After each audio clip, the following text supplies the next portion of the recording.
আপনাদের তাহলে ওই হিসেবে মাসিক কেমন ইনকাম আসে?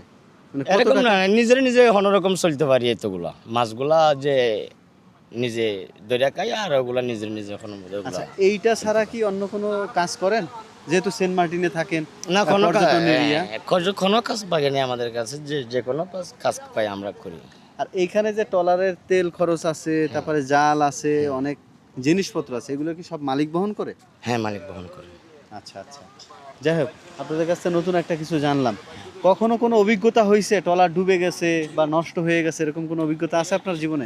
না, এই যে এরকম এই যে বাতাস চাতাস পড়লে এরকম পাথর আছে, এখানে যদি পাথরে পড়লে এরকম নষ্ট হইলে হয়েছে, কিন্তু বাইরে কোনোদিন আমাদের সাসমার্টিনের ট্রলার অ্যাক্সিডেন্ট হয়নি যে আমরা ডেলি ফিশিং করি।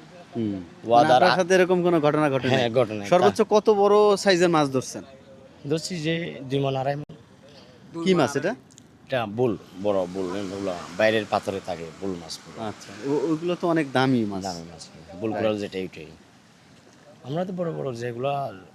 আপনারা তো মূলত সমুদ্রে, এই যে বঙ্গোপসাগরেই তো মাছটা ধরেন। না, আরো গভীরে, এটা না, অনেক গভীরে যেতে হবে। গভীর ওই দিকে, তাই তো? পশ্চিমে। আচ্ছা, যাই হোক, তো ভাইয়ের নামটা কি জানি বলছিলেন? আমার নাম বর্ষা। আচ্ছা, আমরা বাসার ভাইয়ের মুখে কথা শুনলাম, বা তার কাছে শুনলাম যে এই যে দেখেন, তারা এইসব জিনিসপত্র, খাবার দাবার, তারপরে কাপড় চোপড়, এই যে দেখি আপনার কোম্পানির নামটা বাংলাদেশ ট্যুরস অ্যান্ড ট্রাভেলস। তো আচ্ছা, আপনি কি কোম্পানির লোক? আমি নিজে, আমার ট্রলার। আপনার ট্রলার?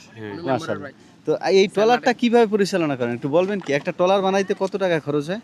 একটা ট্রলার বানাইতে প্রায় 12, মানে জাল সহ আমার যাবতীয় জিনিস, ট্রলারের যতগুলা যাবতীয় জিনিস লাগে সবগুলা 15 লাখ পর্যন্ত লাগে।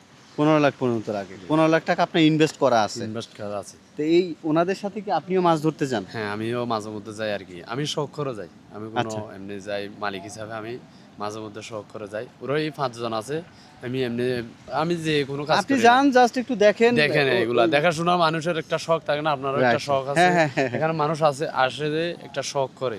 আর আমারও এইভাবে আপনি একটা তো শখ যাচ্ছেন আছে। নিজের জিনিস, এজন্য হ্যাঁ, যাইতে পারেন। আমি তো আরেকজনের ট্রলার নিয়ে জীবনেও যাই নাই, Right. আমার নিজেরটা নিয়ে আমি নিজে যাই। আরো সংরক্ষণ থাকবে, ভালো হ্যাঁ, পরিচালনা ভালো হবে। ভালো হবে, সবাই ভালোভাবে থাকবে, মিলেমিশে থাকবে। আমি যাইলে, আমি যদি না যাই, একজন কথা কাটাকাটি দিতে পারে। হয়। এভাবে মাঝে মধ্যে যদি যায় কোম্পানি, তাহলে আর ওইটা মিলেমিশে সবাই থাকে, এটাই। আচ্ছা, ওনাদের আপনারা কিভাবে, মানে কোন সিস্টেমে ইয়াটা দেন, মাছ বা টাকা? মাছ বা টাকা আমরা যদি প্রায় 20,000 টাকা পাই, 20,000 টাকা ওইটা থেকে তেল খরচ কেটে ফেলি।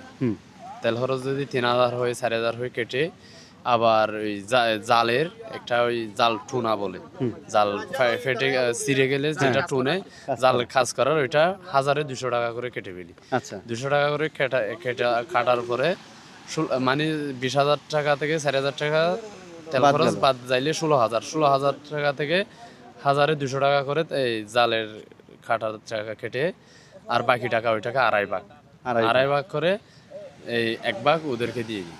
1 ভাগ ওদের আর 1.5 ভাগ আপনার? হ্যাঁ, 1.5 ভাগ। আচ্ছা, মানে এই সিস্টেমে হচ্ছে আপনারা মানে সব সময়, বা সবাই এই সিস্টেমে তো মাছ ধরে? সবাই সেন্ট মার্টিনে এরকম, আচ্ছা। সেন্ট মার্টিনের সবাই এরকম।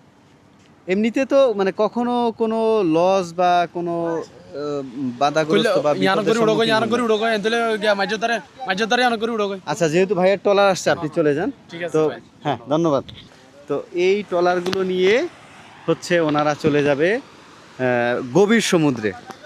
আমরা এতক্ষণ যে কথাগুলো শুনলাম, গভীর সমুদ্রে যাবে, এবং ওনারা আগামীকালকে আসবে মাছ নিয়ে, এবং সেটা কিভাবে ভাগ বাটোয়ারা হয় এগুলো তো আপনারা শুনলেনই।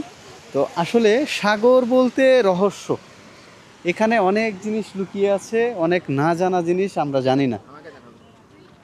সো এইভাবেই সাগরের প্রতিদিন মানে কেটে যায়, সাগরে যারা মাছ ধরতে যায়। আর এখানে যারা হচ্ছে জেলে আছেন, ওনারা অনেক এক্সপার্ট হন মাছ ধরার ক্ষেত্রে। এই যে দেখেন কত ভারী ভারী জাল, কত মানে গভীর সমুদ্র, মানে এই সমুদ্রেও নাকি তারা মাছ ধরে না, গভীর সমুদ্রে যায় তারা মাছ ধরার জন্য। তো যাই হোক, ওনাদের জন্য দোয়া রইল। আর ওনাদের সাথে যদি মাছ ধরা দেখতে যাইতে পারতাম, মনে হয় আরও ভালো লাগতো। তো আজকে এ পর্যন্তই সেন্ট মার্টিন থেকে। ভালো থাকবেন। আসসালামু আলাইকুম।